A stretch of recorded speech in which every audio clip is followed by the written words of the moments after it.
দেশের বাজারে নিত্য প্রয়োজনীয় দ্রব্যমূল্যের দাম ঊর্ধ্বমুখী, যার ধারাবাহিকতায় এগিয়ে চলছে দিনাজপুরের হিলে। বর্তমানে দাঁড়িয়ে রয়েছে হিলির একটি প্রধান সবজি বাজারে, এবং এখানে আমার সবজি ব্যবসায়ী এবং ক্রেতা উভয় পক্ষের সঙ্গে কথা হয়েছে। বিশেষ করে আমার এখানে সবজি ব্যবসায়ী ফারুকের সাথে কথা হয়েছে। ফারুক আমাকে যেমনটি জানিয়েছেন যে বর্তমানে তিনি নিত্য প্রয়োজনীয় দ্রব্যমূল্যের দামটা বাড়ার কারণে তিনি কিন্তু বেশি মূল্য দিয়ে ক্রয় করতেছেন এবং বেশি মূল্য দিয়েই কিন্তু তাকে বিক্রি করতে হচ্ছে। বিশেষ করে তিনি যেমনটি বলেছেন যে করলা যেটি আগে 30 থেকে 35 টাকা কেজি প্রতি বিক্রি হয়েছে, সেই করলা কিন্তু এখন গিয়ে দাঁড়িয়ে 60 টাকা কেজি প্রতি তাকে বিক্রি করতে হচ্ছে। এবং পটল বিক্রি করতেছেন তিনি 40 টাকা কেজি প্রতি, যেই পটল কিন্তু একসময় 10 থেকে 12 টাকা কেজি প্রতিও বিক্রি হয়েছে বলে কিন্তু বিক্রি করেছেন তিনি আর কি। আর এর পাশাপাশি আরেকটি বিষয় যে পটল পটলের দাম বৃদ্ধি পেয়েছে, আপনার এই করলার দাম বৃদ্ধি পেয়েছে, এবং বেগুন যেটি রয়েছে বেগুনের দামও কিন্তু বেশ দ্বিগুণ, প্রায় 60 টাকা কেজিতে বেগুন বিক্রি হচ্ছে, যে বেগুন এক সময়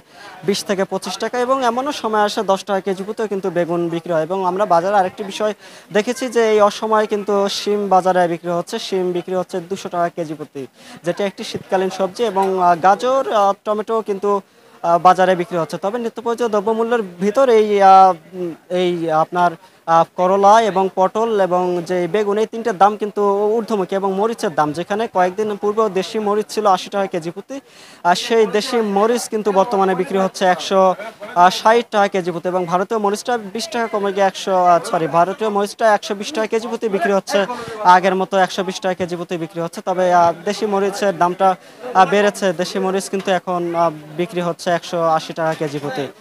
আর একটি বিষয় নিম্নমুখীর মধ্যে রয়েছে আলু। আলু কিন্তু এখন নিম্নমুখী যাচ্ছে, আলু বর্তমানে 16 টাকা কেজি প্রতি বিক্রি হচ্ছে, যা কিন্তু ক্রেতার সাধ্যের নাগালে। এই বিষয়ে আমি ক্রেতার সাথে কথা বলেছি, ক্রেতারা আমাকে জানিয়েছেন যে সবজি নিত্য প্রয়োজনীয় দ্রব্যমূল্যে এই সকল সবজির দাম ঊর্ধ্বমুখী হওয়ায় কিন্তু তারা বেশ বিপাকে পড়ছেন। যেখানে আগে 1 কেজি বেগুন কিন্তু সেই জায়গায় তারা এখন হাফ কেজি বেগুন কিনতেছে, এবং যেখানে তারা 1.5 কেজি করলা কিন্তু সেই জায়গায় গিয়ে 1 থেকে 2 পোয়া করলা কিনতেছে। মানে প্রায় বলা চলে যে যেখানে এক গুণ, যেখানে আগে 2 কেজি সবজি কিন্তু সেই জায়গায় দাঁড়িয়ে তারা এখন 1 কেজি সবজি কিনতেছে। মানে সবজি প্রায় ক্রয় ক্ষমতাটা প্রায় অর্ধেকে নেমে এসেছে, কিন্তু দাম বৃদ্ধি পেয়েছে। কিন্তু ক্রেতারা এই বিষয়ে বলতেছে যে বাজারে সিন্ডিকেট চলতেছে, এবং সিন্ডিকেটটাই মূলত বাজারে সব দাম নিয়ন্ত্রণ করতেছে, এবং শুধু এটা হিলিতে না, এটা দেশ জুড়ে বিরাজ করতেছে। তবে এই বিষয়ে যখন আমি ক্রেতাকে বলি, যে বিক্রেতাদের সাথে আমার কথা হয়েছে, বিক্রেতারা বলছিলেন যে এই প্রাকৃতিক দুর্যোগ, বিশেষ করে বন্যা এবং এই খরা বা এগুলোর কারণে কিন্তু এই সবজি ফলে এই কারণে কিন্তু এই নিত্য প্রয়োজনীয় দ্রব্যমূল্যগুলো ফলনে কৃষক ব্যাহত হচ্ছেন, এবং ফলন নষ্ট হওয়ার কারণে কিন্তু দাম বৃদ্ধি পাচ্ছে। আহ, যার কারণে কিন্তু দামটা মূলত বৃদ্ধি পাচ্ছে, এবং তারা বেশি দামে ক্রয় করতেছেন এবং বেশি মূল্যে বিক্রি করতেছেন। তো এই ছিল আমার কাছে দিনাজপুরের হিলি বাজার থেকে নিত্য প্রয়োজনীয় দ্রব্যমূল্য নিয়ে সর্বশেষ।